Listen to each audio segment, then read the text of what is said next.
It's Monday, March 28th, 2011. In this week's BeakerBeat, yet another life sciences company has big plans for China, but can their unique approach push them ahead of the competition? More on that. Plus, Novartis gets a crucial approval, but could this potential blockbuster be starting a disturbing price trend? We'll explain. And the Hollywood fascination with big pharma continues, and it's proving as profitable as a blockbuster drug. All that and more in this week's edition of BeakerBeat, brought to you by Daiichi Sankyo. To learn more about Daiichi Sankyo, visit their company webpage on Beaker.com. Jeremy, terrible shot. I'm out of practice. Hello, everyone. Welcome to this week's edition of BeakerBeat. I'm Mike Justice. Thanks for tuning in. Hope you're enjoying March Madness like we are. We're big fans of college basketball. Of course, if you're like Jeremy and I, your brackets are filled with red ink. All right, Jeremy, so I've got Syracuse, Texas, Notre Dame, and Pitt. I like these picks. I got Ohio State, Duke, Purdue, and Florida. Ohio State, Duke, Purdue, and Florida. Winners. Really? Anyway, here's this week's top story. Oh, Jeremy. In and out. St. Jude Medical has opened an advanced technology center in China that will train doctors on how to use the company's products in cardiology, heart surgery, and other related areas. The St. Jude Medical Advanced Technology Center Asia Pacific officially opened in Beijing, and it's the latest of a series of St. Jude training centers to open across the globe.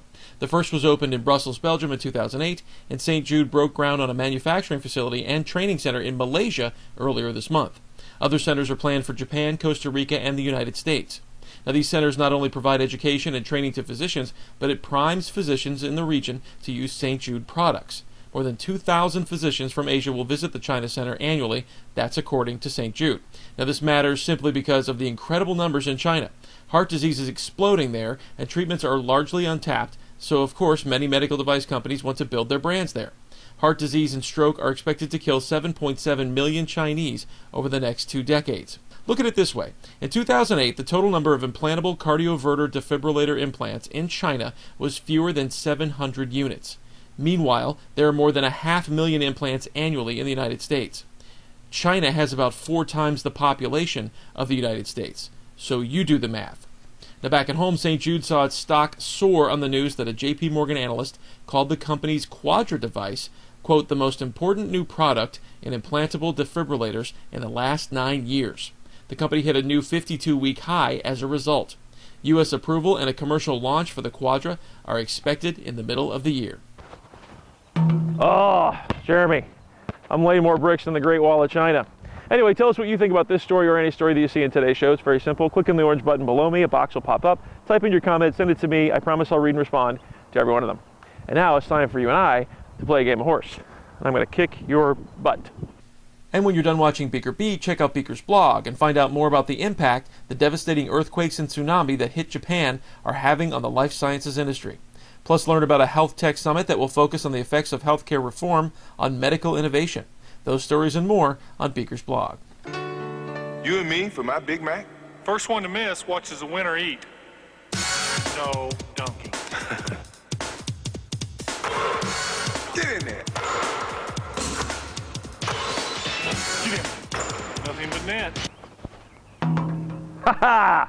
That's right. H for you, Jeremy. I'm on a roll. You can call me Galenia. Novartis may have found a way to fix their impending patent profit hole, and its name is Galenia. The first oral MS treatment won European regulators' approval on the heels of last year's nod from the FDA. The European Medicines Agency approved Galenia as both a second-line treatment and a first treatment for patients with, quote, rapidly evolving disease. Given the recent stumbles by its potential rival, Merck KGaA's cladribine, Galenia has a wide-open market all to itself, potentially for quite a while. The European approval isn't as broad as the FDA's, that according to Bloomberg, but with first-to-market advantage, Galenia is still seen as a sure blockbuster. Analysts say it has the potential to grow to more than $3 billion in annual sales.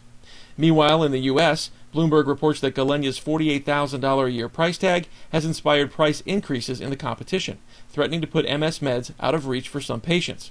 Teva Pharma has hiked the price of its Copaxone drug to about $42,000 per year, a 39% jump over price levels in January of 2010. And Biogen Idec has raised the prices on its MS drugs to Sabri and Avonex. Speculation is they fear Galenia will steal market share, and they're trying to milk their own drugs for as much revenue as possible. Avonex, for example, has already lost market share. Now, from a consumer standpoint, all of these drug makers offer patient assistance programs to help uninsured and other patients gain access to their meds. Don't miss it. Don't miss it. No pressure. No pressure. Ah, ha, ha. You're an H-O-ho, just like your mom. 2010 was a good year for Pfizer's CEO, both of them. First, Jeffrey Kindler's golden parachute included $3.2 million in non-equity incentive pay, $9 million in stock awards, and $4.9 million in, quote, other compensation. Now, for most of us, that term would probably mean free donuts in the break room. But I digress. In all, his exit raise amounted to $10 million for a grand total 2010 paycheck of $25 million. Then there's the new guy, Ian Reed. His salary, options, and incentive pay dipped, but a massive $10.9 million in pension and deferred money pushed his total package to $17.4 million. That's an increase of $8 million, or 85% from 2009. I'm just guessing here, but I'm sure your raise last year, if you even got one, was probably about 2%. Also of note, ex-chairman William Steer is leaving the board. He engineered Pfizer's enormous merger with Warner Lambert in 2000, the deal that brought mega blockbuster Lipitor into Pfizer's hands. With Steer gone, analysts think Reed may have an easier time pursuing his new proposed strategy of cutting its non-core businesses. Pfizer could unload up to $40 billion in diversified businesses in such a move. Shake, crossover, step back, and Time for some quick hits now, and I'm making quick work of Jeremy in this game of horse. Yeah, Jeremy, in your face. Now you're a whore. Time for quick hits now, and Sanofi Aventis may be wondering if buying Genzyme was such a good idea. Genzyme has had yet another manufacturing issue, and it will be unable to meet demand for Thyrogen until July 2011. Supplies of the product used in thyroid cancer will meet 45% of demand in the European Union over the next few months. The EMA has been informed of the shortage, and interim recommendations have been made. Genzyme also expects shortages in the U.S. from mid-April through to mid-July. Now, some folks can expect that to last longer thanks to logistical challenges related to the limited inventory.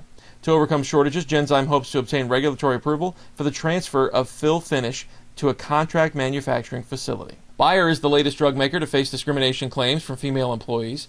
6 current and former workers have sued the company in federal court, alleging its U.S. unit denied them fair pay and promotions and treated pregnant employees particularly poorly.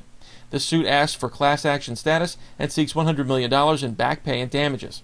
Novartis recently lost a discrimination case filed by female employees, finally agreeing to pay $175 million after a jury levied a $253 million verdict. The law firm that represented the Novartis women also brought the Bayer suit. A U.S. unit of Tokyo-based Terumo has agreed to the terms of a consent decree with the FDA after being cited for quality control issues at an Ann Arbor, Michigan facility. Terumo Cardiovascular Systems also has agreed to pay the federal government $35 million from profits of past sales.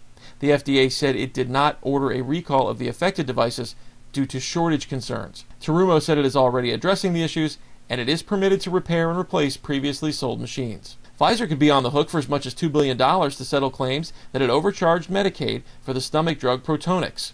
Pharmalot reports the drug maker is negotiating with the U.S. government to settle those allegations, inherited when it bought Wyeth. Allegedly, Wyeth offered big discounts to hospitals for its injectable and oral forms of Protonix, provided the hospitals bought quantities of both meds. The suits claim those discounts weren't reported to Medicaid, which is supposed to get the best price offered on every drug. it's to Jenkins to Drew for the win. Gone. He did it. Bryce Drew did it. Malvo has won the game. Checking money matters now, and Cephalon has nabbed small biotech Geminex with a $225 million down payment and up to $300 million in milestones. This is the latest in a string of biotech buyouts by pharma companies, hoping to skip R&D and go straight to finished product. Geminex has a lead program aimed at retriggering cell death in order to fight cancer. If you're looking for a growth market, biosimilars could be for you. The global market for biosimilars, or copies of biotechnology drugs, will grow to $3.7 billion in 2015 from $243 million in 2010. That according to Data Monitor Group. Why the massive jump?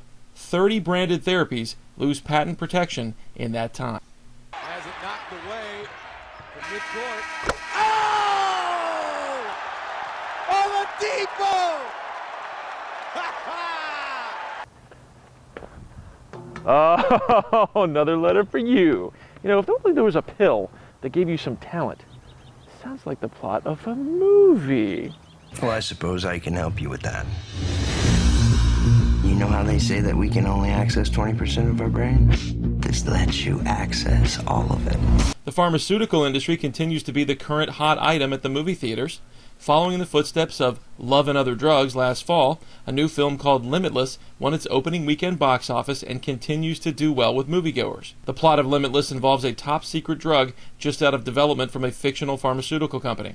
The formal plot line is described as this: a copywriter discovers a top-secret drug which bestows him with superhuman abilities. As his usage begins to change his life, he begins to consider the drug's shadowy origins. Creatively, the film's producers put their star, Bradley Cooper, in a fictional and well-produced consumer marketing campaign for the drug called NZT. The campaign runs online at theclearpill.com and has gone viral with its fictional TV ad. You can also watch them on Beaker's blog too. With its attention to detail and first-rate production, it's worth a look. Interestingly enough, the real FDA has taken notice and warned producers to be careful with their message. Love and Other Drugs was loosely based upon the life of a Viagra pharmaceutical sales representative. Even better, the most controversial of the movies focused on Big Pharma may be yet to come.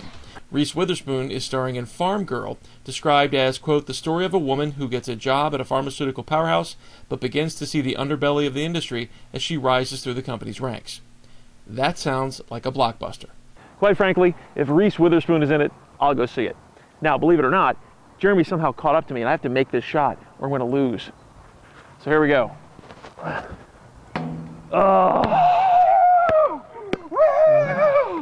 I'm like Butler in your face!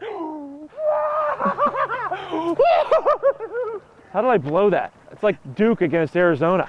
Oh.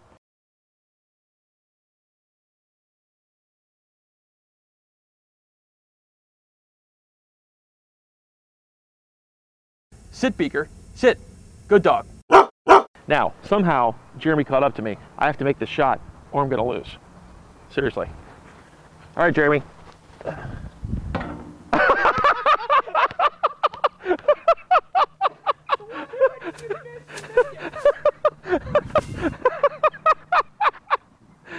Winner, winner, chicken dinner.